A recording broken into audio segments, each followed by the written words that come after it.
এই বইয়ে এই বিষয়গুলো উল্লেখ আছে যে প্রত্যেকটা মানুষ তার শারীরিক গড়ন, তার মানসিক গড়ন, তার গায়ের রং, তার লিঙ্গ, তার উচ্চতা, যাই হোক না কেন, মানুষ হিসাবে এই পৃথিবীতে তার কিছু অধিকার জন্মে যায়।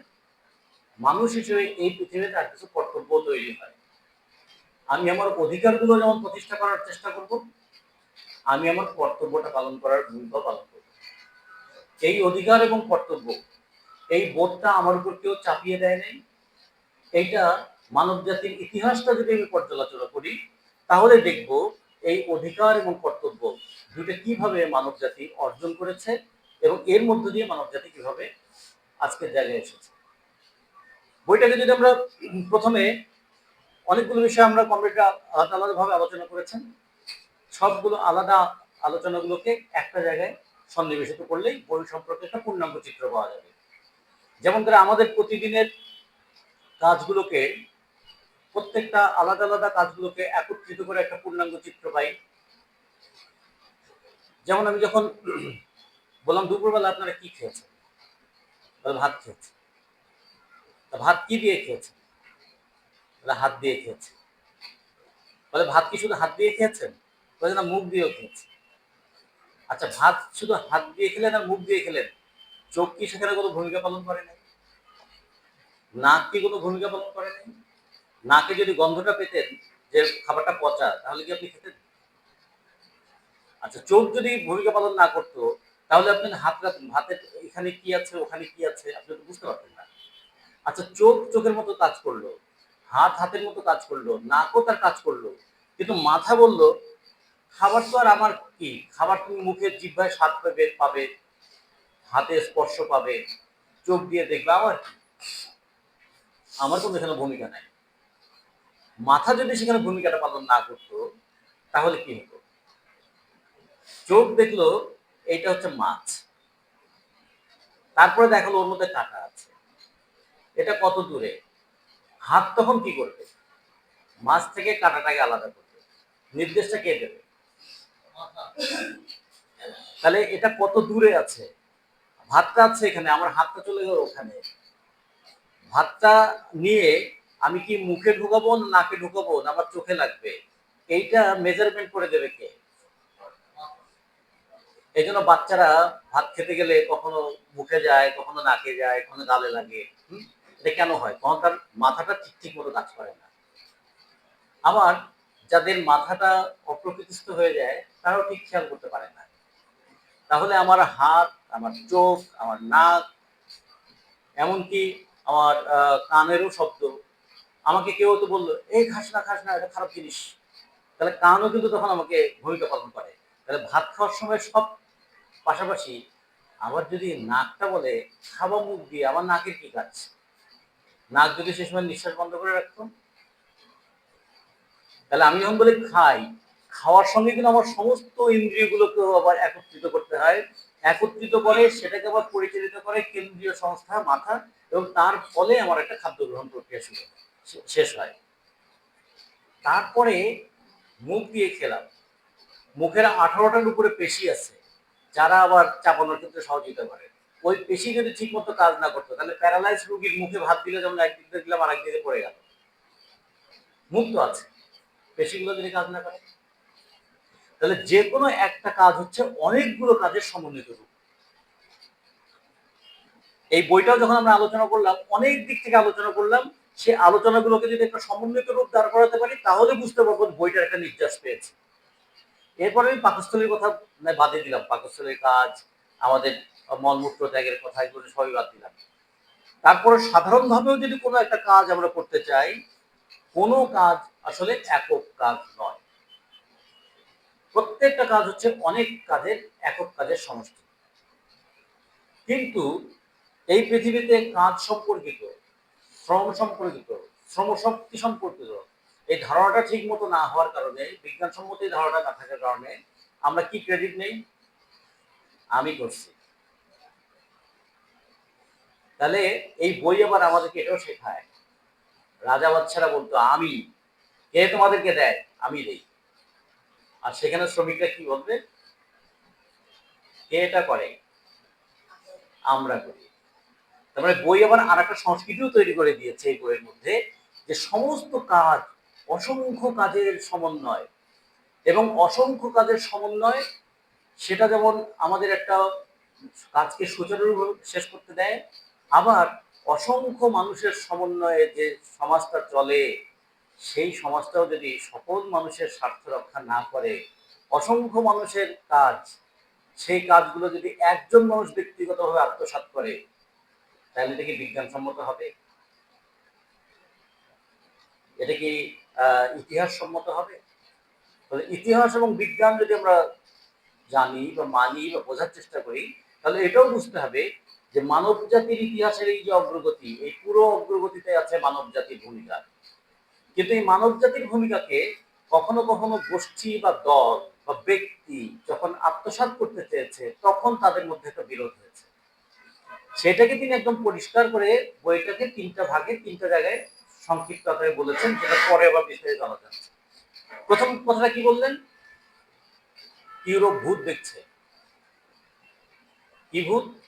কমিউনিজমের ভূত। ভূত তো মানুষ ভয় পায়। কেন ভূতকে ভয় পায় মানুষ? কার্যকারণ জানে না বলে। কার্যকারণ জানলে আর ভয় পেত না। অন্ধকারের মধ্যে ভূত থাকে। এখন যখন গোটা বাংলাদেশ আলোকিত হয়ে গেছে, বাংলাদেশের কয়টা জায়গায় ভূত পাওয়া যায়? আগে শেওড়াতলায় ভূত ছিল, বটগাছের নিচে ভূত ছিল, কত কত জায়গায় শ্মশানে ভূত ছিল। এখন শ্মশানে যখন লাইট জ্বালিয়ে দিয়েছে, ভূত শ্মশান থেকেও পালিয়ে গেছে। এখন শ্মশানে বসে আমাদের অনেকে আবার নেশা করে। আগে কবরস্থানে ভয় পেত মানুষ, আমি কবরস্থানে গিয়ে দেখি সমস্ত অপরাধীরা কবরস্থানে গিয়ে ঠাঁই নেয়।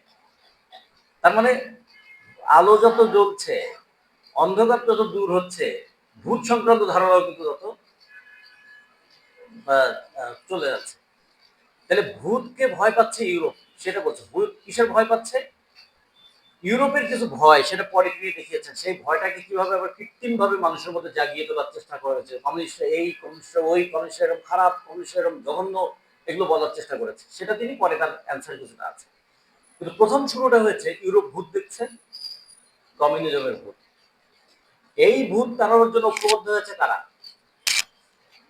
এই ভূত তাড়ানোর জন্য ঐক্যবদ্ধ হয়েছে সমস্ত সাবেকি শক্তিরা, সব রাজা, সম্রাট, বুর্জুয়ারা সব এক হয়ে গেছে। এটা হলো বইয়ের শুরু। ইউরোপ ভূত দেখছে, কিসের? কমিউনিজমের ভূত। এবং সেই ভূতের বিরুদ্ধে জোটবদ্ধ হয়েছে সবাই, ঐক্যবদ্ধ। তারা এখন এই ভূত তাড়াতে চায়। কিন্তু এই ভূতের মধ্যেই তো ভবিষ্যৎ দেখছে আমাদের শ্রমজীবী মানুষ। কেমন করে? তারপরের একটা প্রশ্ন, এই আলোচনা আছে, যে এইখানে তিনি বললেন এখন তারা স্বীকার করে নিয়েছে যে কমিউনিস্টরা হচ্ছে একটা শক্তি। আগে সাম্যের কথা পৃথিবীতে সব বড় মানুষরাই বলেছেন। এই জন্য সমস্ত স্বর্গে বলি, বেহেশতে বলি, সব জায়গায় তারা বলছেন সেখানে একটা সাম্য প্রতিষ্ঠা হবে, সেখানে একটা সবার সাম্য প্রতিষ্ঠা হবে, এরকম। মানে পৃথিবীতে না পারলেও সাম্যের কথা অনেকেই বলেছে। কিন্তু যখন কমিউনিস্টরা বললেন বৈষম্যের যেমন একটা কারণ আছে, সাম্যে যাওয়ারও একটা উপায় আছে, কারণটাকে চিহ্নিত করলে উপায়টাকে খুঁজে বের করা যাবে।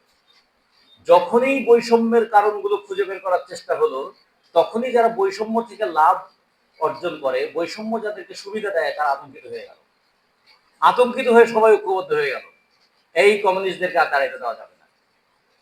তাহলে ইউরোপ যে ভূত দেখছে কমিউনিজমে, কিসের জন্য?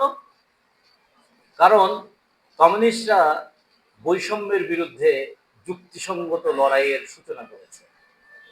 কমিউনিস্টদেরকে তারা এখন একটা শক্তি মনে করে। আর কি মনে করে কমিউনিস্ট? তাহলে তখন কি করা দরকার? এই বইয়ের ভূমিকা বললেন, যেহেতু তারা কমিউনিজমের ভূত দেখছে আর কমিউনিস্টদেরকে একটা শক্তি মনে করে, এখন তাহলে আমাদের কমিউনিস্টদের কাজ কি? কমিউনিস্টদের কাজ হচ্ছে আমাদের উদ্দেশ্য, লক্ষ্য, এটা প্রকাশ্যে বলা, এইটা আর গোপন করা নয়। তাহলে এই বইয়ের ভূমিকাতে এই কথাটা পরিষ্কার করে বলতো। তাহলে আমরাও যদি এখন বলি এই বইটা তাহলে আমরা কেন পড়ছি?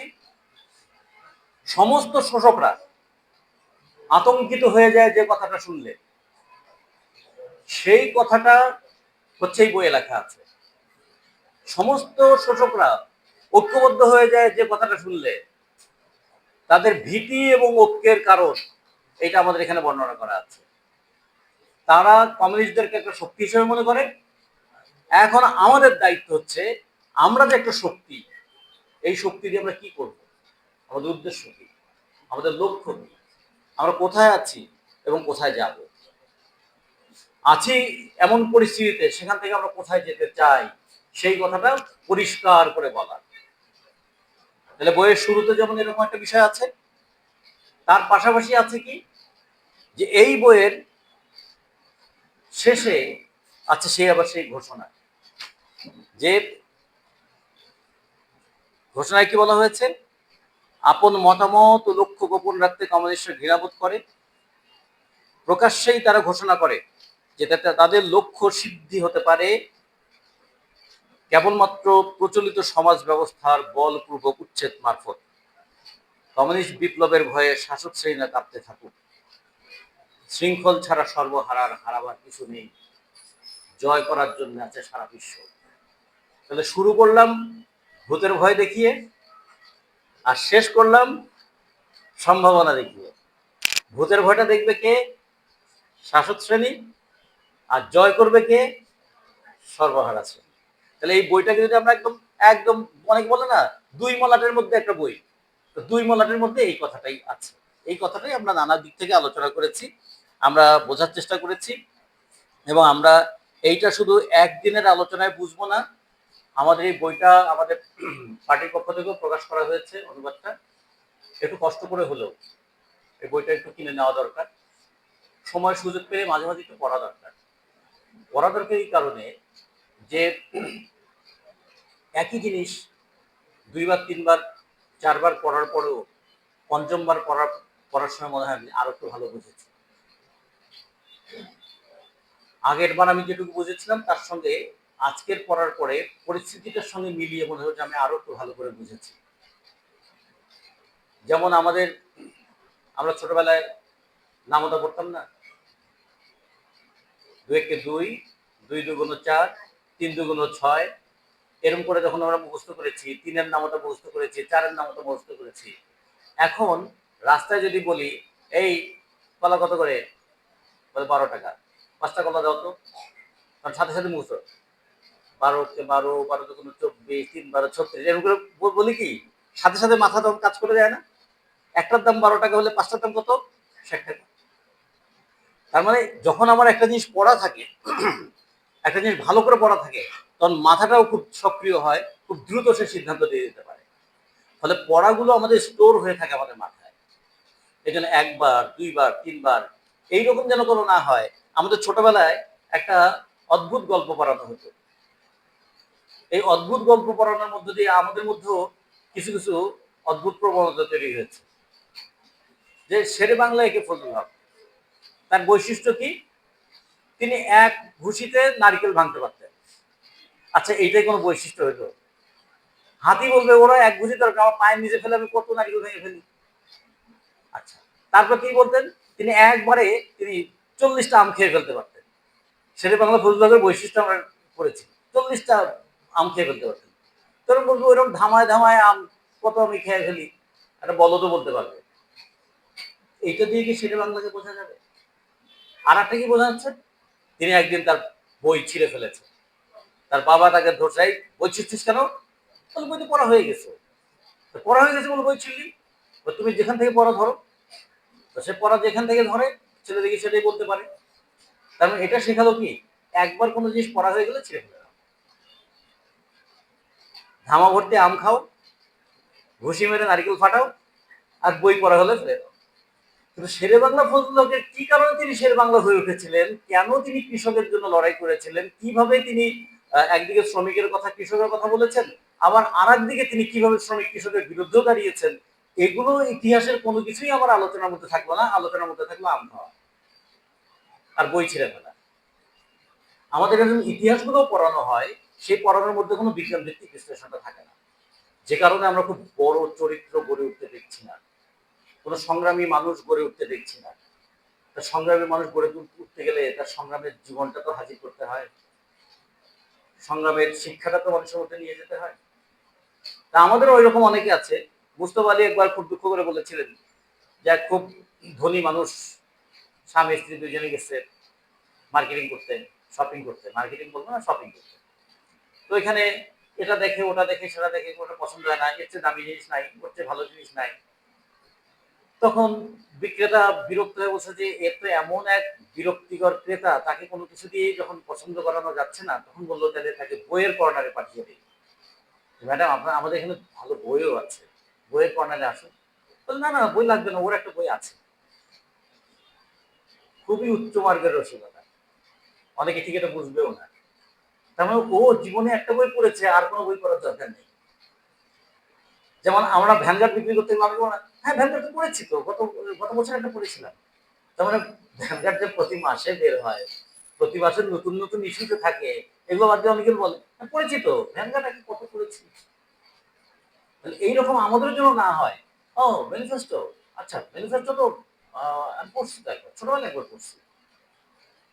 খেয়াল করতে হবে, ছোটবেলায় একবার পড়ার পরে যৌবনে আপনি কিরকম বুঝেছিলেন, প্রৌঢ়ত্বে কিরকম বুঝেছেন, আজকে জীবনের শেষ পর্যায়ে এসে আপনি কেমন করে উপলব্ধি করছেন যে যে সংগ্রামটা আমাদের সবার করার কথা ছিল, সেই সংগ্রামটা ঠিক মতো করতে না পারার কারণে মানুষের জীবনের সঙ্গে কত দুর্গতি, মানুষের জীবনটা কত অসহায় হয়ে গেছে। একদিকে বিজ্ঞানের কি অপরিসীম অগ্রগতি, সে মঙ্গল গ্রহে পানি খুঁজে বের করছে, আর আরেকদিকে আমাদের সাতক্ষীরার মানুষ এক কলসি পানির জন্য 3 কিলোমিটার 4 কিলোমিটার হাঁটতে হচ্ছে তাকে। একদিকে বিজ্ঞান মঙ্গল গ্রহের পানি খুঁজে বের করে, আর সাতক্ষীরার মানুষকে পানি দিতে পারে না। কেন এটা হয়?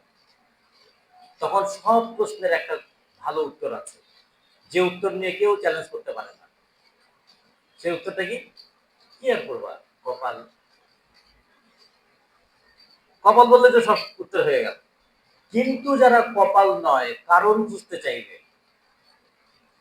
কপালে লেখা আছে বুঝলাম, তো কারণটা কি, কারণটা খুঁজতে চাইবে, কারণটা জানতে চাইবে এবং কারণটা দূর করতে চাইবে, তাদের কিন্তু একবার পড়লে হবে না, কোনো একদিন পড়েছিলাম এই কথা বললেও হবে না, তাদের কিন্তু পড়তে হবে।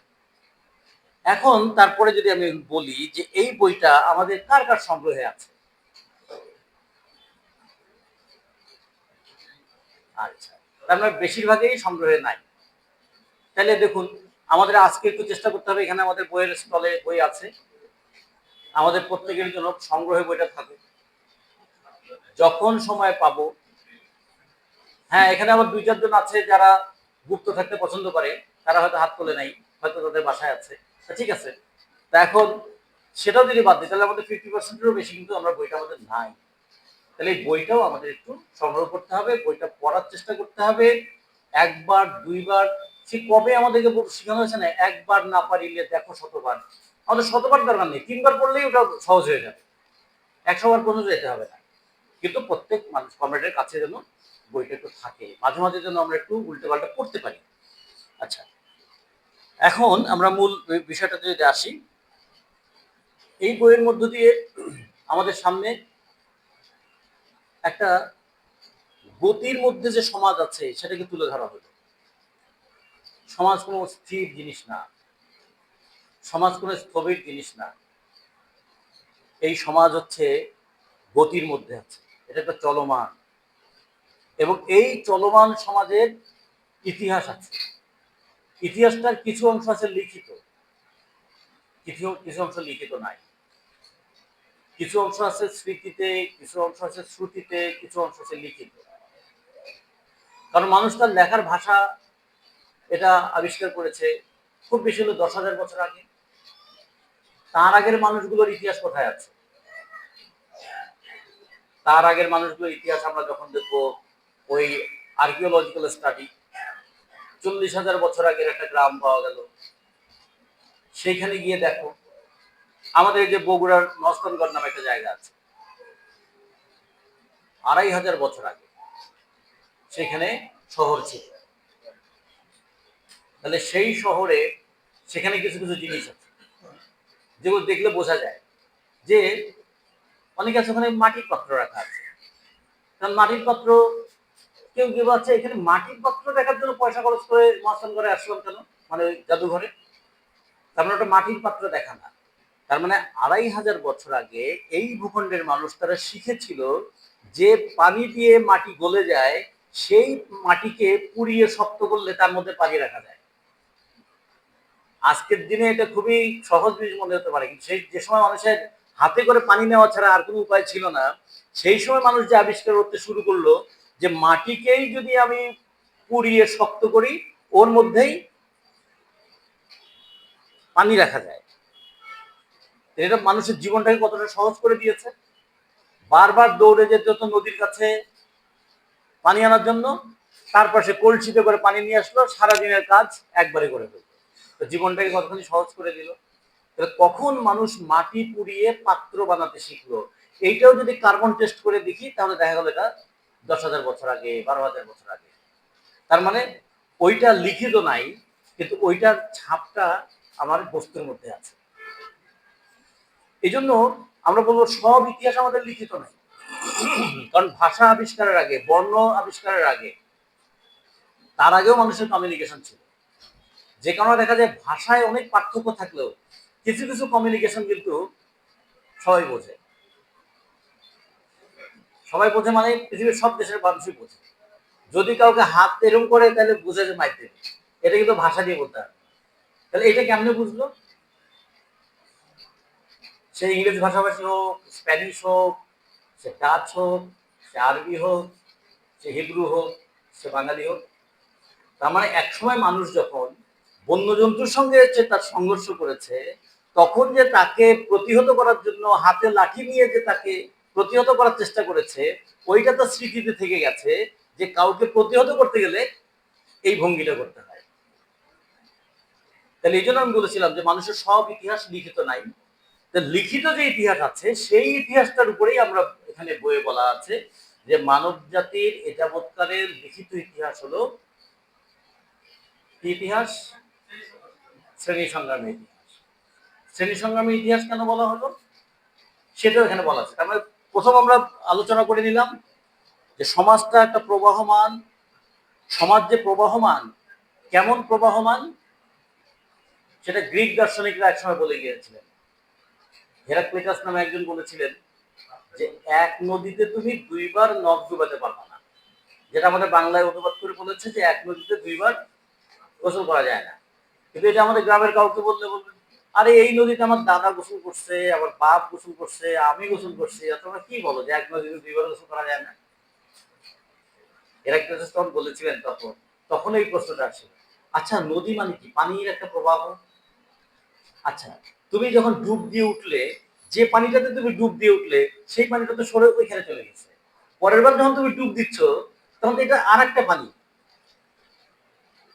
তার মানে প্রবাহমান নদীর মধ্যে এক নদীতে দুইবার তুমি আঙ্গুলও ডুবাইতে পারবা না।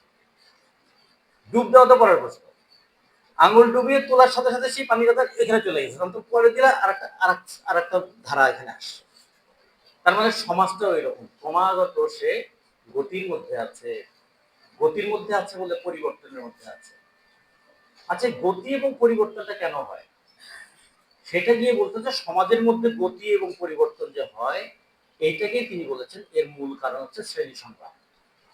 এই শ্রেণী সংগ্রামটা কিভাবে হয়েছে, কেমন হয়েছে সেই বর্ণনাটা খুব ডিটেলসে যাওয়া দরকার নেই। এটা নিয়ে যখন আমরা মানব সভ্যতার ক্রমবিকাশ নিয়ে আলোচনা করবো তখন করবো। আজকে আমরা এটার প্রয়োজনে যতটুকু আলোচনা এই বইয়ে যেটুকু আছে তার উপরে আমাদের মনোযোগটা রাখি। তাহলে এখানে দাস প্রথা, সামন্ত প্রথা সেটা অতিক্রম করে যখন আজকে বুর্জোয়া ব্যবস্থা এসছে, এই বইয়ের মূল কেন্দ্র আলোচনা, মূল বিষয় হয়েছে বুর্জোয়া ব্যবস্থা। তাহলে বুর্জোয়া ব্যবস্থাটা আসমান থেকে পড়ে নাই, বুর্জোয়া ব্যবস্থার একটা ধারাবাহিক বিকাশ আছে, তার ফলে বুর্জোয়া ব্যবস্থা এখানে এসেছে এবং বুর্জোয়া ব্যবস্থা এখানে থাকবে না, সে তার পরের জায়গায় যাবে। এইটা শুনেই আবার এই বুর্জোয়া ব্যবস্থা যারা সুবিধা পাচ্ছে, মালিক, ধনী, তারা তো মনে করে এই ব্যবস্থাটি টিকে থাকুক, এই ব্যবস্থাটি টিকে থাকুক, এই জন্য তারা পরিবর্তনকে ভয় পায়। এখন আমি একটা কারখানায় ৫,০০০ শ্রমিককে কাজ করিয়ে তাদের মাধ্যমে যে আমার মুনাফাটা হয়, এই ব্যবস্থাটা যতদিন টিকে থাকে তত ভালো, আমি আরেকটা কারখানা করবো, আরেকটা কারখানা করবো, মানে এই পুঁজিবাদী ব্যবস্থাটা আমাকে বেনিফিট দিচ্ছে। সে বলে মালিকটা কি চাইবে, এই ব্যবস্থাটা টিকে থাকুক। তখন আমরা যদি বলি এই ব্যবস্থাটা পরিবর্তন করতে হবে, তাহলে পরিবর্তন কি সহজ? কোনো কিছু কি পাল্টায়? আসলে দুনিয়াতে কিছুই পাল্টায় না। আমরা যদি manifesto of the communist party পড়ে বলি, সমস্ত কিছু প্রবাহমান গতির মধ্যে আছে। আগের ব্যবস্থা পাল্টে যেমন পুঁজিবাদে এসছে, পুঁজিবাদও পাল্টে সামনের দিকে যাবে। তখন যদি বলে সামনের দিকে কোথায় যাবে, পিছনেরটা বুঝলাম। আগে সামন্ত সমাজ ছিল, তার আগে কি ছিল? তার আগে দাস ব্যবস্থা ছিল। তাহলে আমি যদি পিছন দিকে যাই, কি, আগে তো আমি যুবক ছিলাম, তার আগে কিশোর ছিলাম, তার আগে শিশু ছিলাম, তার আগে রবীন্দ্রনাথ উত্তর দিয়েছেন, ইচ্ছে হয়েছিলি তুই মনের মাঝারে। কিন্তু বিজ্ঞান কি বলবে? তুমি জেনেটিক কোড হিসেবে ছিল। যাই হোক, সেটা আরেকটা আলোচনার বিষয়। কিন্তু তার মানে আমি পিছন দিকে যদি যাই, তা যেমন দেখতে পাই, তাহলে পিছন দিকে দেখতে পেলে তার যদি একটা বিজ্ঞানের ইতিহাস থাকে, মানে নিয়ম থাকে, সামনের দিকে যাওয়ার একটা নিয়ম আছে। তাহলে এখন আমি বৃদ্ধ হয়েছি, তাহলে আবার সামনে কি? অতি বৃদ্ধ। তারপরে কি? চলৎশক্তিহীন। তারপরে কি? মরে গেলাম। আচ্ছা, মরে যাওয়ার পরে কি হয়? এগুলো তখন মানুষের আলোচনার মধ্যে আসবে। এটা ব্যক্তির জীবনে যেমন আসবে, সমাজের জীবনেও আসবে। আমাদের অতীতে কি ছিল?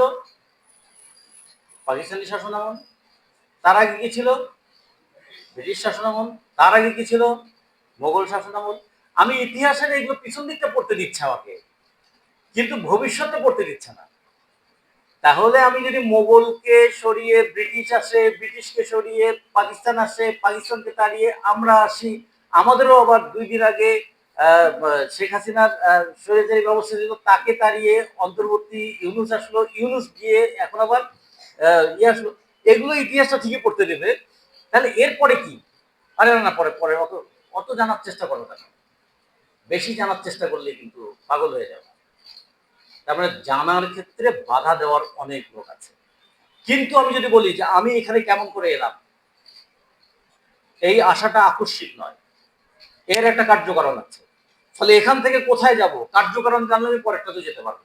সেই কার্যকারণগুলোই খুঁজে বের করার চেষ্টা করা হয়েছে, তুলে ধরা হয়েছে, এবং এই বইয়ে সেগুলো বর্ণনা করা হয়েছে। যে সামন্ত প্রথা, সেটা ভেঙে বুর্জোয়া ব্যবস্থা এলো, কিন্তু বুর্জোয়া ব্যবস্থাটা আর পাল্টাতে চায় না।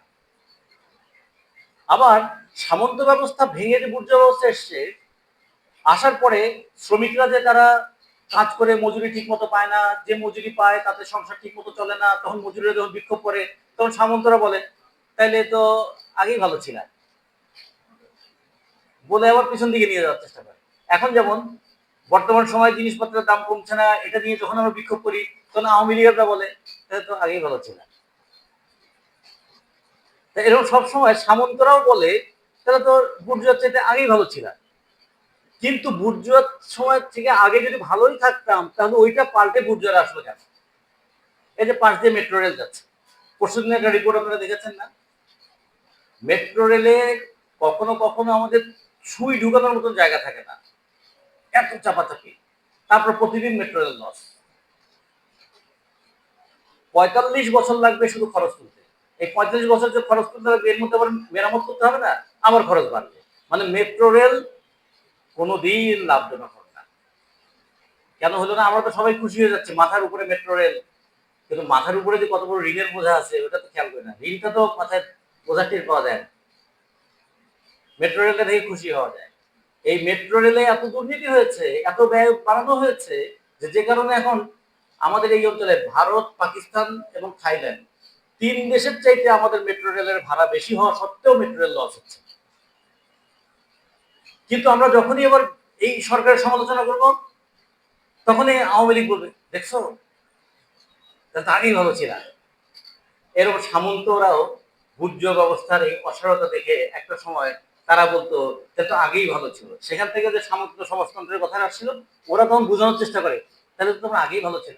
যেমন অনেকে বলে না তাহলে তো ব্রিটিশ আমলেই ভালো ছিলাম। আবার বাংলাদেশের অবস্থা দেখে অনেক সময় মনে হয় তাহলে তো পাকিস্তানি বোধহয় ভালো ছিল। আওয়ামী লীগের অত্যাচার দেখে তখন মনে হয় জিওর মানে ইয়েই ভালো ছিল, এরশাদই ভালো ছিল। এরশাদের অত্যাচার দেখে মনে হয় জিয়াউর রহমানই ভালো ছিল, মানে সবসময় আমাদেরকে পিছন দিকে নিয়ে যাওয়ার চেষ্টা করে, কিন্তু পিছনের ওটা অতিক্রম করেই তো আমি সামনে আসছি। এখন আমার দায়িত্ব, এখন কেন খারাপ আছি, এই খারাপ থাকার কারণটা কি সেটা দূর করার চেষ্টা করা। এই বইয়ের মধ্যে কিন্তু সেই আলোচনাটা আছে, কেমন করে সামন্তরাও তারা চেষ্টা করে, পরাজিত সামন্তরা তারাও চেষ্টা করে ভূর্জ ব্যবস্থার অসারতা দেখিয়ে তারা পিছন দিকে নিয়ে যেতে। সেই সময় বিপ্লবীরা কি করবে? যেমন এখন এই বিএনপি সরকারের যদি দুর্নীতি, বিএনপি সরকারের বাজেট, বিএনপি সরকারের এগুলো নিয়ে যখন আমরা আলোচনা করব, তখন আর একটু মুচকি হেসে আওয়ামী লীগেরা বলবে তাহলে তো আমরাই ভালো ছিলাম। আমরা না, তুমিও ভালো ছিলে না, এও ভালো নাই, ভালোর দিনটা সামনে আছে। তাহলে এটা কাজ করবে কে? বামপন্থীরা, কমিউনিস্টরা। বলে এই বইটা আমাদেরকে ওইটাই শেখায় যে বর্তমান ব্যবস্থার জটিলতা দেখিয়ে পিছন দিকে নিয়ে যেতে চায় একদল, আর বর্তমান ব্যবস্থার জটিলতা দেখে সামনে যেতে চায় একদল। যারা সামনে যেতে চায় তারা হচ্ছে কমিউনিস্ট।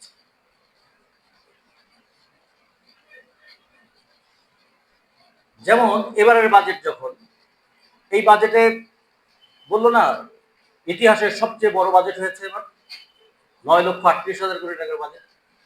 কিন্তু বাংলাদেশের ইতিহাস দেখলে 54টা বাজেট, প্রত্যেকটা আগের বাজেটের চেয়ে পরের বাজেট বড় হয়েছে, প্রত্যেকবারই ঐতিহাসিক বাজেট হয়েছে। প্রথম বাজেট ছিল 786 কোটি টাকা, আর এবারের বাজেট হলো 9,38,000 কোটি টাকার বাজেট। প্রথম আমাদের জিডিপি ছিল $9 বিলিয়ন, এখন আমাদের জিডিপি হচ্ছে $501 বিলিয়ন। প্রথম আমাদের মাথা পিছু আয় ছিল $110, এখন আমাদের মাথা পিছু হচ্ছে $3020। এগুলো দেখলে তো প্রত্যেকটা আমাদের বাজেট বড় হয়েছে, আমাদের জিডিপি বেড়েছে, হ্যাঁ, আমাদের সবই বেড়েছে। এইবার এখন আমরা হিসাব করি তো, $3020 মানে বছরে 3,66,000 টাকা। ওই যে একটা ছোট্ট বাচ্চা মেয়ে আসছে ওখানে, ওরও কিন্তু বছরে 3,66,000 টাকা, আমারও 3,66,000 টাকা। যিনি কোনো কাজ করেন না তারও 63,000 টাকা, যিনি অসুস্থ হয়ে এখানে এসছেন তারও 3,66,000 টাকা, আর গার্মেন্টসে চাকরি করে যে তারও 3,66,000 টাকা। গার্মেন্টসে চাকরি করে ওভার টাইম সহ সে যদি 20,000 টাকা পায়, তাহলে বছরে কত হবে? 2,40,000 টাকা হবে। ওভার টাইম করে 8 ঘন্টা কাজের পরে 4 ঘন্টা ওভার টাইম করেও সে 2,20,000 টাকার উপরে, 2,40,000 টাকার উপরে যেতে পারবে না। অথচ সরকার তাকে বলে দিল তার হচ্ছে 3,66,000 টাকা তার আয়। আর তার বাচ্চাটা 1 পয়সাও আয় করে না, খালি ব্যয় করে। চকলেট কিনে দাও, ডায়াপার কিনে দাও, দুধ কিনে দাও, খাবার কিনে দাও, শুধু ব্যয় করে, তার আয় নাই। তারও মাথায় আছে 3,66,000 টাকা।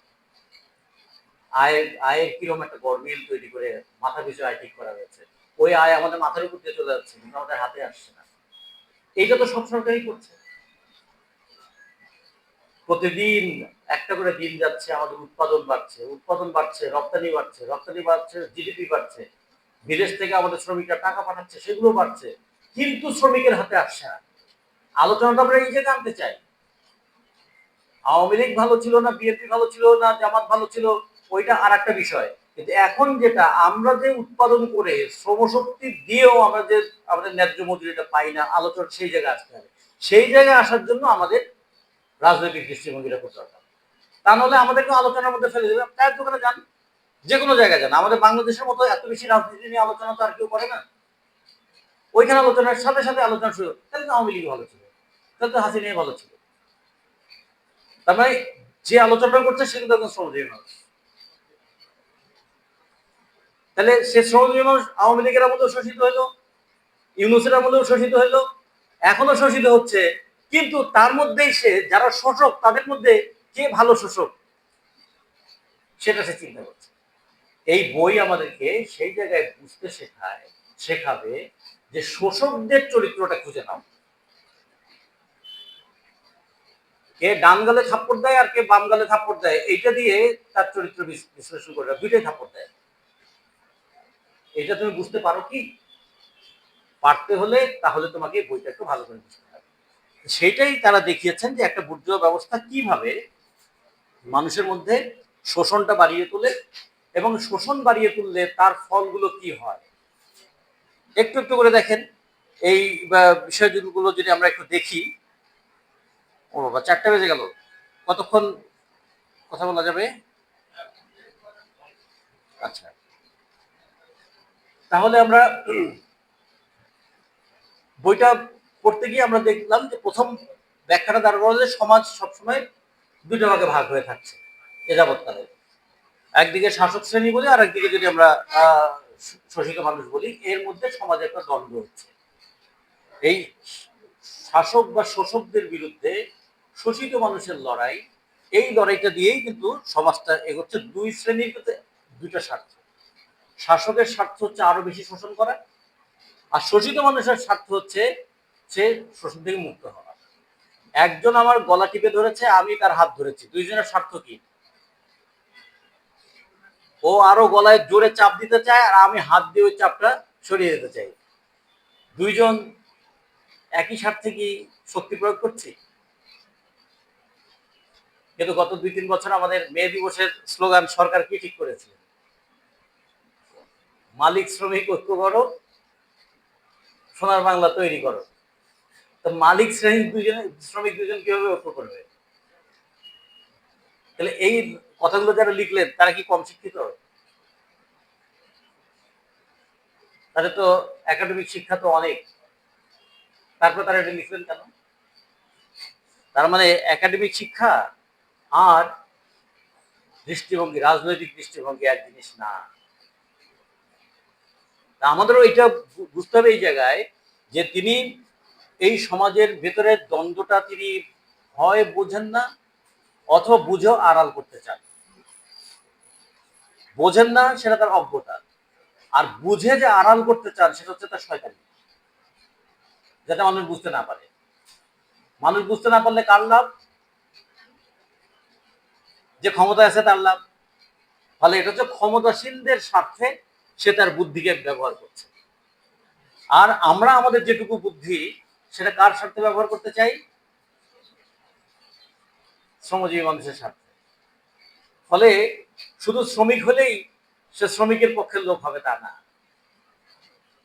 তাহলে তার সঙ্গে আবার চিন্তাটাও লাগবে, তার দৃষ্টিভঙ্গিটাও লাগবে। তাহলে শ্রমিক শ্রেণীর সেই চিন্তাটা ধারণ করবে। এইখানে দুটো কথা আবার একটু বলা আছে, সেটা আমি একটু পরে আসছি। প্রথমে যদি একটু ব্যাখ্যা করি যে আমাদের এই পর্যন্ত যে সমাজের ইতিহাস যদি বলি, সমাজের ইতিহাসকে বলা হয়েছে, লিখিত ইতিহাসটা হচ্ছে শ্রেণী সংগ্রামের ইতিহাস। সমাজ এ যাবৎকালের সমাজ সবসময় দুই ভাগে ভাগ হয়ে থাকছে। একদিকে শোষক থাকে, আর একদিকে শোষিত মানুষ থাকে। শোষকদের সংখ্যা কম, শোষিতদের সংখ্যা বেশি। সম্পদ যা তৈরি করে শোষিত মানুষ, সেটা কেন্দ্রীভূত হয় কার কাছে? শোষকের কাছে। ফলে শোষকদের কাছে তাদের শক্তিটা মূল উৎস কি? সম্পদ। শোষকের কাছে সম্পদ বেশি আছে, কিন্তু সম্পদ যারা তৈরি করছে শোষিত মানুষ, তার কাছে সম্পদ নাই। তাহলে এই হচ্ছে সমাজের মধ্যে একটা চূড়ান্ত বৈষম্য তৈরি করেছে। যারা শ্রম দিয়ে জীবন চালায়, শ্রমশক্তি বিক্রি করে জীবন চালায়, তাদেরকে আমরা শ্রমজীবী মানুষ বলি, শ্রমিক বলি। আর যারা পুঁজিটা সঞ্চয় করে, শ্রমজীবী মানুষকে কাজে লাগিয়ে তাদের শ্রমের ফলে যে সম্পদ তৈরি হয়, সেই সম্পদকে পুঁজিতে রূপান্তরিত করে, তাদেরকে আমরা পুঁজিপতি। তাহলে একদিকে শ্রমজীবী মানুষ, আর একদিকে পুঁজিবাদী মানুষ। এই হচ্ছে সমাজটা এখন ভাগ হয়ে আছে। এবং এই শোষণ থেকেই দুইটা জিনিস তৈরি হয়। শোষণ থেকে দুইটা জিনিস তৈরি হয়, সবসময় একরকম ফল হবে না। শোষণ থেকে একটা জিনিস তৈরি হচ্ছে, বা শোষণমূলক ব্যবস্থাটা তো ভালোই, আমি তো এরকম শোষণ করে বেশ রাজার হালে থাকতে পারি। এখান থেকে শোষকদের মানসিকতা তৈরি হয়। আর একদিকে তৈরি হয় বৈষম্য থেকে বেদনা, যে এত পরিশ্রম করে তারপর আমার সংসার চলে না। নজরুল যেমন করে বলেছিলেন না, নজরুল দুইটা কথা বলেছেন। একটা জায়গায় বলছেন, দেখিনু সেদিন রেলে, কুলি বলে এক বাবু সাহেব তারে ঠেলে দিল নিচে ফেলে, চোখ ফেটে এলো জল, এমন করিয়া জগৎ জুড়িয়া মার খাবে দুর্বল। এখানে ছিল বেদনা, যে কুলি যে কাঁধে করে মাল তুলে দিল, তারে লাথি মেরে ফেলে দিল, দুর্বল এরকম করে কতদিন আর মার খাবে। নজরুল এখান থেকে একটা বেদনা তৈরি করেছেন। আবার আর এক জায়গায় নজরুল বলেছেন, যখন ওই কুলিরা মজুরি চাইছে তখন তোদেরকে বেতন দিয়ে দিয়েছি। তখন তিনি বলছেন, বেতন দিয়েছ, চুপ রাও যত মিথ্যাবাদীর দল, কত পাই দিয়ে কুলিদের তুই কত ক্রোর পেলি বল। যে মিথ্যাবাদীর দল, তুই কয় পয়সা দিয়ে কত কোটি পেয়েছ।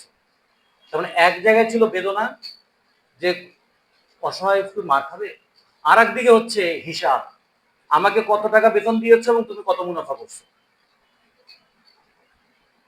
ফলে একদিকে বেদনা, বেদনা থেকে তৈরি হয় বিক্ষোভ, আর আরেকদিকে কি হয়, শোষণ, শোষণ থেকে তৈরি হয় শোষণের মনোবৃত্তি।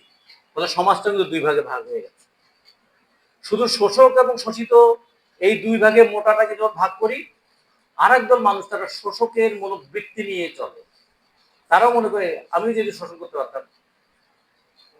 আওয়ামী লীগ ক্ষমতা থেকে লুটপাট করছে, সেই জন্য রাস্তায় মানুষ নামলো, ক্ষমতায় যাওয়ার পর তারাও লুটপাট শুরু করে দিল। তার মানে এতদিন তাদের ইয়েটা কি ছিল, সব তো ওরাই খেয়ে ফেলতেছে, আমরা কখন খাবো।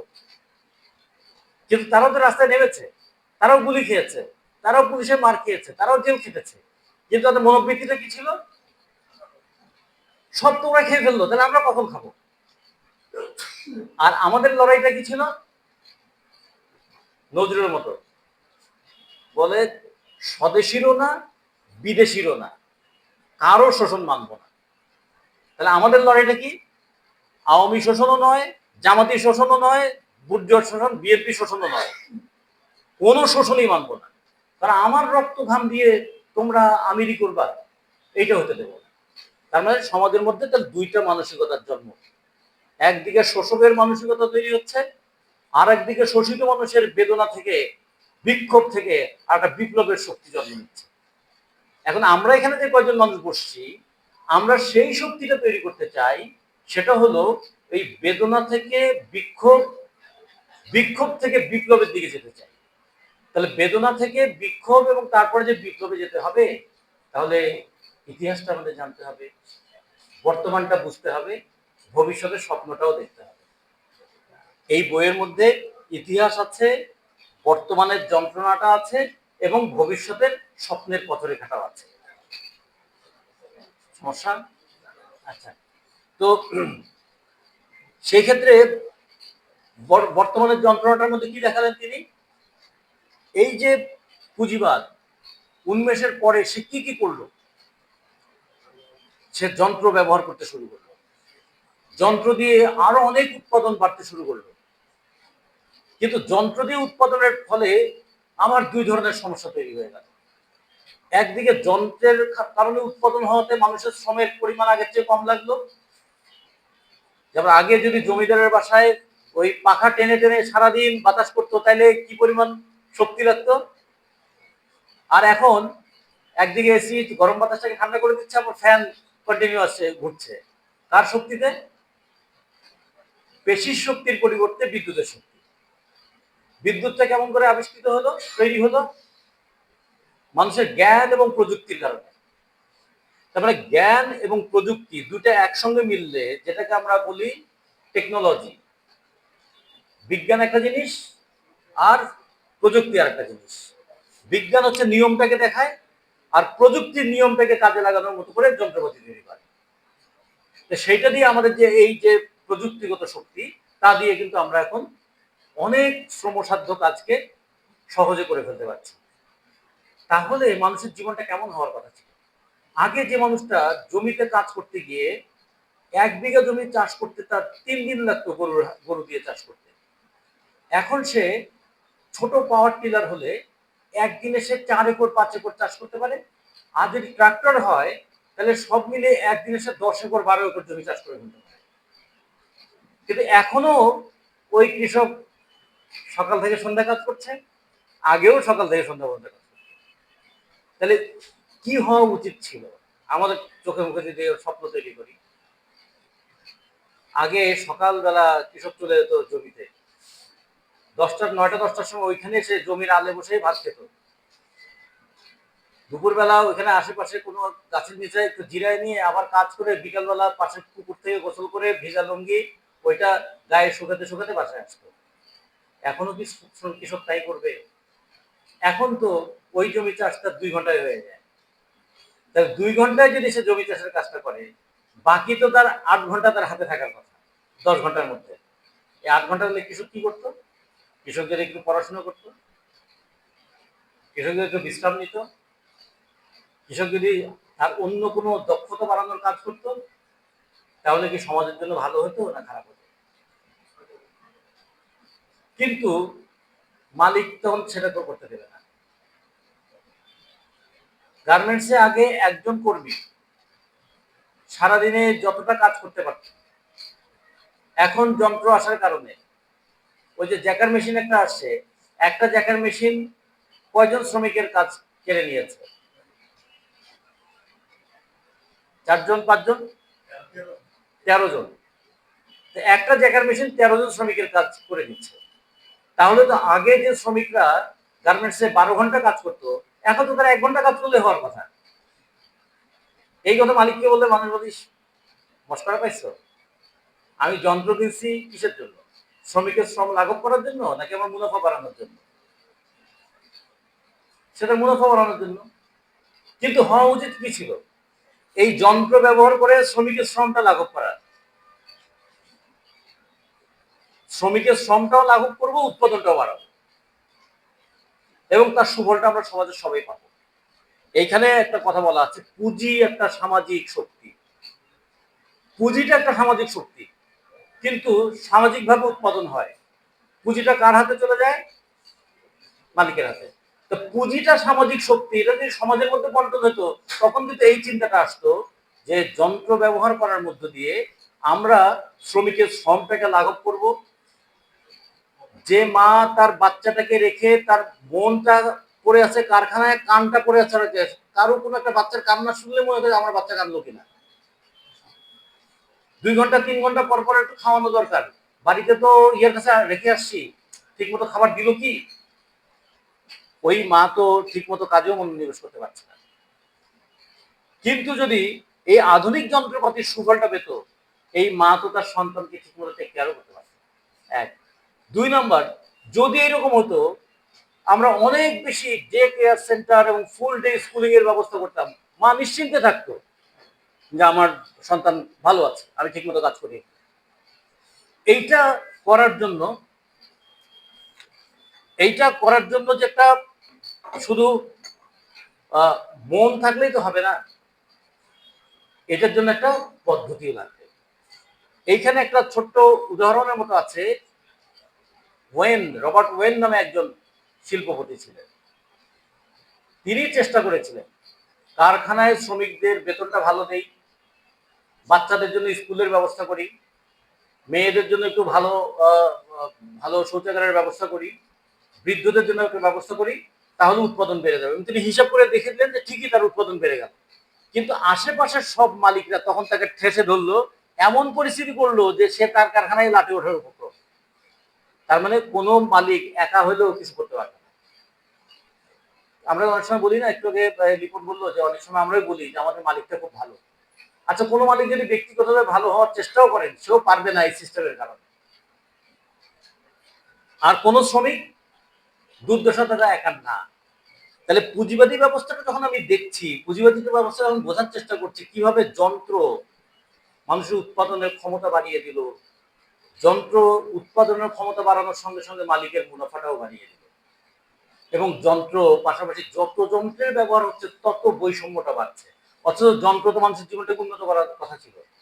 এইখানে একটা জায়গায় বিতর্কের মধ্যে বলা হয়েছে যে সমাজের 90% মানুষের কোনো সম্পত্তি নাই, 10% মানুষের কাছে সম্পত্তি কেন্দ্রীভূত হয়েছে। এখন তো পৃথিবীতে সংখ্যাটা আরো তীব্র হয়ে গেছে। বলছে যে 4 জন 5 জন মানুষের হাতে যে সম্পত্তি আছে, পৃথিবীর 500 কোটি মানুষের সম্পত্তি তার নাই। এক বিল গেটসের কাছে যে সম্পত্তি আছে, বাংলাদেশের মতো কয়েকটা দেশের সম্পত্তি সমান হয়ে গেছে তার। আমাদের আমদানি রপ্তানির চেয়ে বেশি। তো ফলে এই যে বৈষম্য, যত যন্ত্র ব্যবহার হচ্ছে, এই যে আমরা এখন এখানে বসে আছি যারা সবাই মোবাইলে কাজ করছি না, 100 টাকার মোবাইল রিচার্জ করলে আমি 56 টাকা 70 পয়সা দিচ্ছি ট্যাক্স এবং শুল্ক বাবদ। এর মধ্যে মোবাইলের সেট কেনার খরচ, ডাটার খরচ, ভ্যাট, তার সঙ্গে হচ্ছে আবগারি শুল্ক, 56 টাকা 70 পয়সা। আমরা তো মনে করি যে 100 টাকা রিচার্জ করলাম, আসলে আমরা ব্যবহার করি কত? 57 টাকা চলে গেলে বাকি 43 টাকা ব্যবহার করি। আমরা 43 টাকা খরচ করি, 100 টাকা পে করি। কেউ কি টের পাই কিভাবে নিঃশব্দে আমরা শোষিত হচ্ছি? কিন্তু সবাই মনে করি যে মোবাইল, দেখছেন মোবাইল আমাদেরকে দারুণ উপকার করে দিয়েছে। ঠিক এখানে রেল সম্পর্কেও কথা আছে। এখন আমাদের অনেকে বলে না ব্রিটিশরা রেল করে আমাদের দারুণ উন্নয়ন করে দিয়েছেন। মার্কস তখন দেখাচ্ছেন যে এই রেল ব্যবস্থা করে হ্যাঁ যাত্রী সুবিধা হয়েছে ঠিক, কিন্তু মূল সুবিধা যাত্রীর সুবিধার জন্য রেল করে নাই। রেল করেছিল এক জায়গার কাঁচামাল আরেক জায়গায় নিয়ে যাওয়া, এক জায়গার তৈরি জিনিস আরেক জায়গায় বিক্রি করতে নিয়ে যাওয়া, এবং এর মাধ্যমে মালিকের মুনাফা বাড়ানো। এ কারণে দেখেন ক্রমাগত রেলের ভাড়া বাড়ছে, রেলের সুবিধা কমছে, মানে আরো বেশি মুনাফা কেন্দ্রিক করে তোলা হচ্ছে। এবং কখনো কখনো রেলের চাইতে অন্যতে যদি মুনাফা বেশি হয়, তাহলে জনগণের কথা না ভেবে কখনো রেলকে ইজারা দিচ্ছে, আর কখনো কখনো রেলকে বন্ধ করে দিচ্ছে, দিয়ে এখন পরিবহন বাসে নিয়ে আসছে, বাসে লাভ আরো বেশি, মানে যেটাতে তাদের লাভ বেশি তারা লাভ দিয়ে সেখানেই যাচ্ছে। তার মানে জনগণের জন্য কি এটা করা হচ্ছে না মুনাফার জন্য করা হচ্ছে? এই জিনিসটা কিন্তু এই বইয়ের মধ্যে দেখিয়ে দেওয়া হচ্ছে যে যত আমাদের যোগাযোগ ব্যবস্থার আধুনিকীকরণ বলি, উৎপাদন ব্যবস্থার আধুনিকীকরণ বলি, যোগাযোগ এবং উৎপাদন এই দুইটার যত আধুনিকীকরণ পুঁজিপতিরা করছে তত তার মুনাফা বাড়ছে। কিন্তু আমাদের জনগণকে বলছে আমরা তো মেট্রো রেল করে দিয়েছি, আমরা রেল করে দিয়েছি, আমরা পদ্মা সেতুতে ইয়ে করে দিয়েছি। পদ্মা সেতুতে রেল করার মানে রেল দেওয়া এবং পদ্মা সেতু করার এর সামান্য সমালোচনা করলে আমাদের ওই অঞ্চলের মানুষ তো আমাদেরকে ঢুকতে দেবে না। যেমন যখন যমুনা সেতু হচ্ছিল, যমুনা সেতু তৈরি হয়েছিল 4,000 কোটি টাকা দিয়ে, পদ্মা সেতু তৈরি হচ্ছে 32,000 কোটি টাকা দিয়ে। যমুনা সেতু যখন হয় তখন আমাদের দলের পক্ষ থেকে বলা হয়েছিল যে 4,000 কোটি টাকা দিয়ে যমুনা সেতু করার চাইতে আমরা ফেরি দিয়ে বারাপাট্টা হই। 4,000 কোটি টাকা হলে অন্তত আমরা 40 কোটি টাকা দিয়ে একটা করে শিল্প স্থাপনা করলে 100টা শিল্প স্থাপনা করা যাবে উত্তরবঙ্গে। উত্তরবঙ্গের মানুষের কর্মসংস্থান হবে, কৃষিভিত্তিক শিল্প হবে, নানা কিছু হবে। কারণ ব্রিজের উপর দিয়ে কি যাবে? ব্রিজের উপর দিয়ে তো গাড়ি যাবে, গাড়ি কি নিয়ে যাবে? হয় যাত্রী নিয়ে যাবে না পণ্য নিয়ে যাবে। আমাদের কথা কিন্তু উত্তরবঙ্গের মানুষ শোনে অনেক। তখন তার মানে যমুনা সেতু হওয়া দরকার। যমুনা সেতু হওয়ার পরে টোল আদায় করতে করতে যমুনা সেতুর খরচ অনেকদিন আগে উঠে গেছে, টোল নেওয়া বন্ধ হয়নি। 2 নম্বর হলো এই যমুনা সেতু হইলো ওই মধ্যপ্রাচ্যের ওদের তেল বিক্রি বাড়লো, ভারতের এবং জাপানের গাড়ি বিক্রি বাড়লো, আমাদের বাংলাদেশি ব্যবসায়ীদের যাত্রী ভাড়া বাড়িয়ে মুনাফা বাড়লো। আমাদের সাধারণ মানুষের কি হলো? এখন ওই উত্তরবঙ্গ থেকে লোক যমুনা সেতু দিয়ে এসে এইখানে এসে চাকরি করে। তাজরিনে মারা গেল যে 112 জন, তার মধ্যে ওরা 111 জনই হচ্ছে উত্তরবঙ্গে। রানা প্লাজায় যে 1,136 জন মারা গেছে, তার মধ্যে ধরো 800-900 জন হচ্ছে উত্তরবঙ্গে। ঢাকা শহরে এখন যত আসে রিক্সা চালায় তাদের একটা বড় অংশ হচ্ছে উত্তরবঙ্গে। তাহলে আমি তো যমুনা সেতু করলাম, উন্নয়ন কি হলো? ঢাকা শহরে 3,66,00,000 মানুষ বসবাস করে। ভাবা যায় বাংলাদেশে যদি 18 কোটি মানুষের মধ্যে 3,66,00,000 মানুষ শুধু ঢাকা শহরেই বসবাস করে। কিভাবে সম্পদ একটা জায়গায় কেন্দ্রীভূত হয়েছে এই বইয়ের মধ্যে আছে, কিভাবে গ্রামগুলোকে শহর শোষণ করে। ঢাকা শহরে পাওয়া যায় না এমন কোন জিনিস আছে? লটকন থেকে শুরু করে এই নাটোরের কাঁচাগোল্লা থেকে শুরু করে বাংলাদেশের কোথায় কোন জায়গায় কোন জিনিস আছে, যশোরের জামতলার মিষ্টি থেকে শুরু করে কি নাই, সব চলে আসছে কোন পথ দিয়ে? এখন তারা বলে যে পদ্মা সেতু হওয়াতে খুব দ্রুত চলে আসছে, যমুনা সেতু হওয়াতে দ্রুত চলে আসছে। আসছে কোথায়? গ্রামগুলো তার উৎপাদন করে পাঠাচ্ছে শহরে, গ্রাম তার শ্রমশক্তি পাঠাচ্ছে শহরে, গ্রাম তার কৃষি পণ্য পাঠাচ্ছে শহরে, সমস্ত কিছু কেন্দ্রীভূত হচ্ছে। পুঁজিবাদের এটা হচ্ছে বড় বৈশিষ্ট্য, সে কেন্দ্রীভূত করে ফেলে সমস্ত কিছু। রাজনীতিকেও কেন্দ্রীভূত করে ফেলে টাকার কাছে, ক্ষমতার কেন্দ্রীভবন করে, পুঁজির কেন্দ্রীভবন করে এবং সমস্ত কিছুকে শেষ পর্যন্ত একচেটিয়া করে। তো এইটা, এই বইটা আমাদের কিন্তু ছত্রে ছত্রে এটা দেখিয়েছে। দেখানোর পরে তারপর এখন বললো, তখন যখন আমরা দাবি তুলবো যে আমরা এই ব্যবস্থার পরিবর্তন চাই, তখন তোমরা কমিউনিস্ট, কমিউনিস্টরা তো খুব খারাপ। কমিউনিস্টটা কিন্তু ভাই কারো কোনো ব্যক্তিগত সম্পত্তি রাখবে না, এই কথা বলছে। তখন আমার কিন্তু পকেটে নাই কিছু, কিন্তু আমার মাথার মধ্যে দিয়েছে, আরে কমিউনিস্ট হলে ব্যক্তিগত সম্পত্তি থাকবে না, আমার কিছু থাকবে না দেবে। তখন এখানে ব্যাখ্যা করছে, যার কোনো সম্পত্তি নাই তার ব্যক্তিগত সম্পত্তি হারানোর কি আছে? তোমরা তো তাদেরকে শোষণ করে নিঃস্ব করে দিয়েছো, তোমরা তো তাদেরকে সরবরাহ বানিয়েছো, সরবরাহ তো কিছু নাই শ্রমশক্তি ছাড়া। এবং আমাদের গার্মেন্টসে এখন খোঁজ নিলে তো দেখা যায়, যেহেতু গার্মেন্টস এখন পাইলট ইন্ডাস্ট্রি, আমাদের গার্মেন্টসের কোনো একজন শ্রমিক, সে যদি দক্ষ শ্রমিক হয়, গড়ে সে 7টা কারখানায় চাকরি করে, কারো কারো তারও বেশি। কেউ হয়তো 2-1জন পাওয়া যাবে যে একই কারখানায় 10 বছর 15 বছর চাকরি করছে, বেশিরভাগই হচ্ছে এখানে 2 বছর ওখানে 3 বছর, মানে তার কোনো একটা ফ্যাক্টরিরও নির্দিষ্ট ঠিকানা নেই। আজকে আসলে তো কালকে সাভারে, কালকে সাভারে থেকে তারপরে দিন গেল গাজীপুরে, তারপর ওখানে দাবড়ে লিখে চলে আসলো নারায়ণগঞ্জে। এরকম করতে করতে কিন্তু খালি আশা থাকে আগামী 2 বছর পরে যদি কোনো একটু ইয়ে করতে পারি তাহলে তো আর একটু সেটেল করবো। তার আর সেটেল হওয়া হয় না, কারণ তার তো শ্রমশক্তি ছাড়া আর কিছু নাই। এই করতে করতে যখন তার বয়স 40 বছর হয়ে যায়, তাহলে বয়স হয়ে গেছে, একে আর চাকরিতে নেওয়া যাবে না। তাহলে এই যে শ্রমজীবী মানুষ, কিন্তু তাকেও আপনি যখন কমিউনিজমের কথা বলবেন, সে মানে ও আচ্ছা কমিউনিস্টদের তো কোনো সম্পত্তি থাকবে না, ওর কিন্তু নিজের শ্রমশক্তি ছাড়া আর কিছু নাই, কিন্তু মাথার মধ্যে এমন চিন্তা ঢুকিয়ে দিয়েছে যে কমিউনিস্টরা তো সব কেড়ে নিবে। সেটার উত্তর এখানেও দেওয়া আছে যে আমরা কোনো ব্যক্তিগত সম্পত্তি রাখবো না, তার মানে এই না যে কারো সম্পত্তি কেড়ে নেবো। আমরা বলবো প্রত্যেকটা ব্যক্তি মানুষ মিলে যে সম্পত্তি তৈরি করেছে, এই সমাজের যা কিছু সম্পত্তি সমস্ত শ্রমিকরা ব্যক্তিগতভাবে শ্রম দিয়ে দিয়ে তৈরি করেছে, এই সম্পত্তির উপর মালিকানাটা শ্রমিকদের হবে, সম্পত্তি কেড়ে নেওয়া না। তো ফলে এটার জন্য একটা ব্যাখ্যা করেছে। আরেকটা বলছে কমিউনিস্ট সাথে তাহলে কোনো মেয়েদেরকে তাহলে ইয়ে করে ফেলবে, সম্পত্তি বানায় ফেলবে। তো বলছে না, কমিউনিস্টরা কোনোদিন মেয়েদেরকে সম্পত্তি বলে নেই, সম্পত্তি বানাইছো তোমরা। আমরা বলছি যে কমিউনিস্টরা এই কাজ করবে, প্রত্যেকটা মানুষ স্বাধীন হবে, প্রত্যেকটা মানুষ মর্যাদা সম্পন্ন হবে, প্রত্যেকটা মানুষ দক্ষতা সম্পন্ন হবে এবং প্রতিটা মানুষ তার যোগ্যতা অনুযায়ী কাজ করবে, কাজ অনুযায়ী পারিশ্রমিক পাবে, সেরকম জায়গা থেকে ধীরে ধীরে আরো উন্নত জায়গায় যাবে। তখন আমরা কাউকে সম্পত্তি বানাবো না, সেই মানুষের একটা স্বাধীন ইচ্ছা থাকবে, তার একটা মতামত থাকবে, তার একটা মর্যাদা থাকবে। যে মানুষের মর্যাদা নাই তার কি আছে? ফলে আমরা মানুষের মর্যাদার প্রশ্নের কথা বলেছি। এখন মানুষ কত দিক থেকে আটকা পড়ে থাকে, মাঝে মাঝে ফেসবুকে না কে কোথায় আটকে আছে,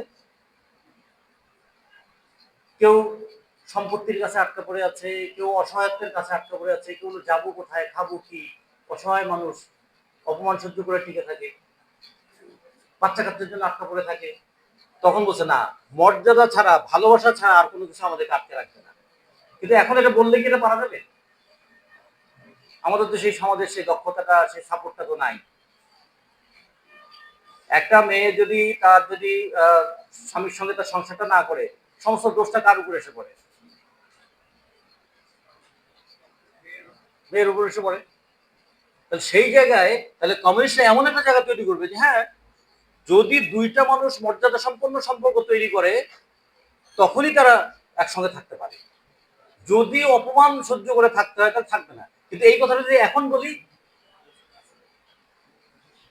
তাহলে হবে কি, আমরা ওই রিক্সা শ্রমিকরা আন্দোলন করতে গিয়ে একবার এরকম বিপদে পড়ছিলাম। আমাদের একজন নেতা ছিলেন, তিনি বলছিলেন এরকম বুঝেছেন যে এই যদি রাস্তায় ট্রাফিক পিটায় তাইলে ট্রাফিকের লাঠি ধরে ফেলবে, ধরে ফেলবে বলতে খবরদার পিটাবেন না, দরকার হলে ফাইন হলে ফাইন করেন, কিন্তু পিটাতে পারবেন না।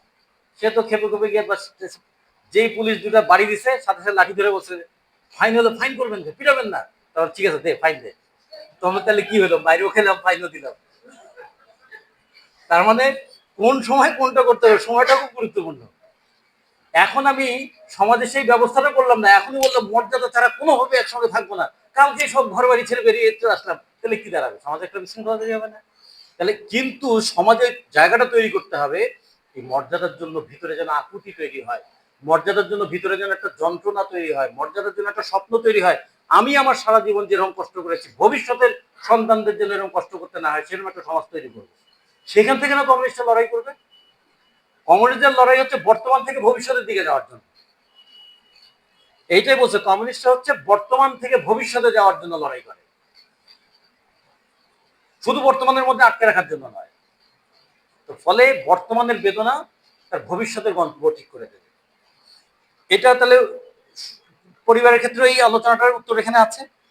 আর কি আছে এখানে, যে কিভাবে এই পুঁজিবাদী ব্যবস্থাটা মানুষের সমস্ত সম্পর্কগুলোকে টাকার সম্পর্কে পরিণত করে ফেললো। এর চাইতে বড়, এটাকে কি বোঝানোর জন্য আর কোনো উদাহরণ দেওয়ার দরকার আছে?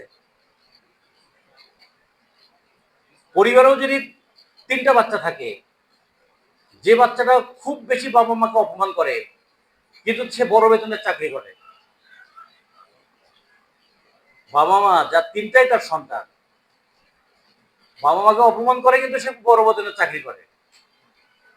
আর একজন বাবা মাকে সম্মান করে কিন্তু তার চাকরিটা খুব ছোট, সংসারই চলে না, বাবা মা কার দিকে থাকে?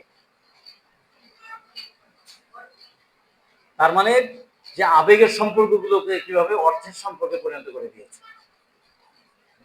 আমরা বাবা মাকে গালি দিলে চলবে?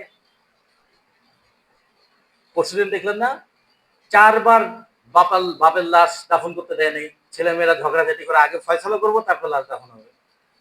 অথচ বাবা মার এই সন্তানের জন্য না বাড়িঘর করছে, সম্পর্কটাকে কোথায় নিয়ে গেছে? তার মানে কিভাবে পুঁজিবাদ মানুষের সম্পর্কগুলোকে টাকার সম্পর্কে রূপান্তরিত করে ফেলেছে, কিভাবে পুঁজিবাদ মানুষের মানবিক বোধগুলোকে ধ্বংস করে দিচ্ছে, কিভাবে যা কিছু ভালো জিনিস ছিল, একদিন কেউ একটা ভালো জিনিস শিখলে অন্যজনকে শেখাতো, সেটা গান হোক, সেটা ছবি আঁকা হোক, সেটা পড়াশোনা জানা হোক, সেটা চিকিৎসা হোক, এখন সবকিছু কি টাকার কাছে ইয়ে হয়ে যাচ্ছে না? টাকা ছাড়া চিকিৎসা পাওয়া যাবে, টাকা ছাড়া সঙ্গীত শেখা যাবে। তারপরে সমস্ত সম্পর্কগুলোকে টাকার সম্পর্কে পরিণত করেছে, সমস্ত দক্ষতাকে টাকার কাছে বিনিময়যোগ্য করে ফেলেছে। এই যে পুঁজিবাদী ব্যবস্থা, এখান থেকে এই ব্যবস্থাটা উত্তরণের পথ কি হবে, এখান থেকে আমরা কোন দিকে যাব, আমরা কতদিন এই পুঁজিবাদী ব্যবস্থার মধ্যেই আটকা পড়ে থাকবো, আমরা এই পুঁজিবাদী ব্যবস্থা থেকে কোথায় যেতে চাই, সেখানে যেতে চাইলে আমরা কি করব, প্রাথমিকভাবে কি করব, 10টা পয়েন্ট এখানে বলা আছে। শিক্ষা সবার জন্য করে দিতে, বাপের টাকা আছে কি নাই, মায়ের টাকা আছে কি নাই, তা দিয়ে শিক্ষা দিতে হবে। শিক্ষা হচ্ছে সন্তানটার জন্য শিক্ষা, ও হচ্ছে আমার সমাজের সন্তান। একজন মানুষ অসুস্থ, সে কি করে এটা বড় কথা নয়, সে অসুস্থ, তার চিকিৎসাটা দিতে হবে। তাহলে শিক্ষা কি হবে, চিকিৎসা কি হবে, খাদ্য কি হবে, বাসস্থান কি হবে, কমিশন কি করবে, এই 10টা পয়েন্ট এখানে কিন্তু বলে যাচ্ছে, একটা সাধারণ খসড়ার মতো বলা আছে। এই হচ্ছে আমাদের ভবিষ্যতের লক্ষ্য। তাহলে আমরা আমাদের উদ্দেশ্যটা গোপন করব না। উদ্দেশ্য কি? সমাজে মানুষের যে বৈষম্য আছে, এই বৈষম্য আমরা দূর করতে চাই। আমরা মানুষের উপর মানুষের শোষণ সেটা দূর করতে চাই, এবং মানুষের উপর শোষণ করে একদল যে আমিরি করে তাদেরকে ক্ষমতা থেকে সরাতে চাই। এইটা হচ্ছে আমাদের এই উদ্দেশ্য, আমরা গোপন করব না। তারপরে কি, মানুষের সম্পর্ক যে টাকার সম্পর্কে পরিণত করেছে, এই টাকার সম্পর্ক থেকে আমরা সেই সম্পর্ককে মানবিক সম্পর্কে উন্নীত করতে চাই। সকল মানুষের শ্রমে যে পুঁজিটা তৈরি হয়, সকল মানুষের শ্রমে যে সম্পদ তৈরি হয়, সেই সম্পদের সকল মানুষের অধিকার প্রতিষ্ঠা করতে চাই। এবং সেটা করতে চাইলে যে শিশু ভবিষ্যতে বড় হয়ে উঠবে, তার শিক্ষার দায়িত্ব, এটা আমরা সামাজিকভাবে নিতে চাই।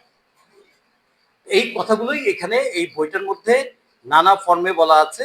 আমার মনে হয় যে প্রায় 4:30 বাজে, আমি এখানে থামিকে, যেহেতু পরবর্তী আর একটা আবার বই আছে, আমরা এই বইটা থেকে তাহলে যদি মোটা দাগে বলি যে কি কি উদ্দেশ্যে পড়লাম।